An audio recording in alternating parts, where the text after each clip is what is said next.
You know, in a world that is just obsessed with the next big thing, the newest app, the latest trend, the most advanced piece of tech, something really, really unusual is happening. There's this quiet, almost invisible economic shift going on. And trust me, it's not happening in Silicon Valley. And this quote, man, it just hits the nail on the head.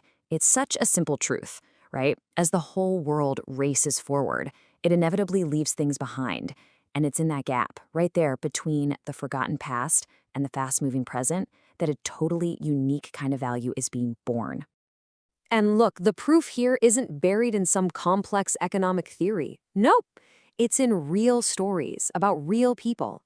These are what I like to call stories from the fringes, places where old knowledge is sparking brand new opportunities. Okay, so our first story, it starts in Nairobi. It's about a 22-year-old who's figured out how to tap into this quiet economy in a seriously big way. So, what's his special skill? Get this. He repairs old analog cameras. Yeah, you heard that right. Not digital, not the fancy new mirrorless ones. We're talking about those old school film cameras that, let's be honest, most of us thought were totally obsolete, just collecting dust in a closet somewhere. So, how much is a forgotten skill like that actually worth? Well, he's making around $900 a week. Why? It's because photographers and creators, they are desperate for that retro look, that vibe that only real film can give you. But here's the catch. The number of people who actually know how to fix these intricate old machines, it's dwindled to almost zero. He's turned a forgotten skill into a booming business. And this isn't just some one-off thing. Let's jump halfway across the world to a small village in India. The exact same principle is at play, just with a totally different craft, one that's been passed down through generations. So this woman, she hand weaves these beautiful, intricate mats, and she's using a technique she learned directly from her grandmother. You can almost feel the history woven into every single thread. This isn't just a product, it's like a physical piece of her family's tradition and skill.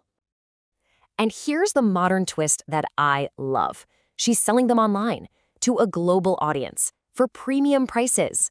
See, buyers aren't just looking for a mat to put on the floor. They're looking for authenticity. They want something with a story, something a machine could never, ever replicate. That human touch, it's become the ultimate selling point. So these stories, they're not just happy accidents, you know? They point to a much deeper economic principle that's going on. It's all about the rising value of authenticity in a world that's just full of mass production. Let's actually give it a name. We'll call it the authenticity premium. The whole idea is really simple. The more our world gets automated, the more we start to crave things that just feel real. Things made with actual care and human skill. That human touch isn't just a nice to have anymore. It's becoming a legitimate luxury good. I mean, this comparison here just lays it all out, plain and simple. A machine, it gives us speed. It gives us scale. It's predictable. But the human touch, that gives us craft, authenticity, and, this is the most important part, rarity. You just can't mass produce a grandmother's weaving technique without losing the very soul of what makes it so special. And really, this all just boils down to one of the most fundamental rules of economics. It's simple. When something is rare and people want it, its value shoots up. And skills that were once totally common are now becoming incredibly rare. Okay, so this is where it gets personal. We've looked at the big picture, but now let's bring this whole idea right into your own life. Because this isn't just about other people out there. It's about the hidden value that you, right now, might already have. So I want you to just think for a second, what's your forgotten skill? What's that one thing you know how to do that feels completely normal to you, but might be kind of amazing to somebody else? Maybe you know how to braid hair with a specific cultural precision that's been passed down in your family. Or maybe you're the person who can still fix an old broken radio. Or, hey, maybe you can cook a dish that absolutely no one else can get quite right. Or you can tune a bicycle perfectly, just by ear. These are the exact kinds of skills we are talking about. And I get it. To you, these things probably don't feel special at all. They just feel normal, right? It's just part of who you are, what you grew up doing. You probably don't even give it a second thought. But that's the secret, isn't it? Your normal is someone else's remarkable. That hidden treasure is almost always hiding in the things we completely take for granted about ourselves.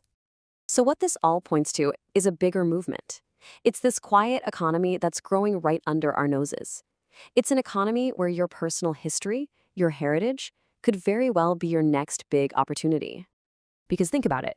When someone buys that hand-woven mat or that repaired vintage camera, they're not just buying an object. They're buying a piece of history. They're buying craftsmanship. They're buying authenticity. And maybe most of all, they're buying an emotion, a connection to something real. And that really brings us to the core takeaway here. We are so focused on this idea that wealth only comes from innovation, from creating the next new thing. But sometimes wealth isn't created by innovating. It's created simply by remembering. So I'll just leave you with this one question. What is it that you know how to do that the world around you is slowly but surely forgetting? Really think about it, because the answer might be way more valuable than you ever imagined.